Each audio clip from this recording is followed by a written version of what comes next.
So for problems 5 through 6, we're actually going to be looking at three-dimensional vector decomposition, and this is a pretty similar example to what we looked at in the actual lecture. So if we're given the magnitude of p and we want to decompose it into x, y, and z components, and then find the actual coordinate angles, how do we go about doing that? Well, the key point is here, we're given this 40-degree angle, which is an angle of elevation of p relative to the y-axis. So you kind of want to envision as you're going to take a triangle and decompose p into a component along the y-axis, and then the perpendicular component is actually going to be the component that's down there in the xz plane.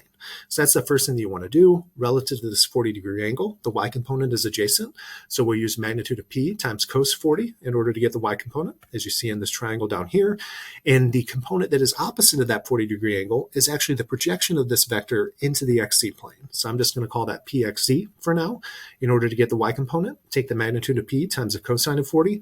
In order to get the projection, take the magnitude of p times the sine of 40 since it's opposite.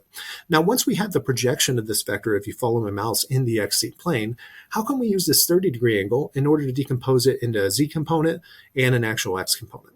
Well, the way that we're going to do that is we're going to notice that if we have this vector in the pxz plane, that in order to get kind of into this kind of portion of, it's a quadrant in the xz plane, you have to go in the positive x direction. So in order to get out here, you have to go in positive x and you have to go in positive z. So that's why I actually drew the arrows on here, because sometimes it can be tricky if they're not going relative to the positive convention of whatever coordinate system you're in. But this projection pxz, we know that it makes a 30-degree angle with the x-axis. So we can find the component along the x-axis by taking this magnitude pxz and multiplying by the cosine of 30. But don't forget that that pxz also involves the original magnitude p times the sine of 40. That's the projection that we did in step 1.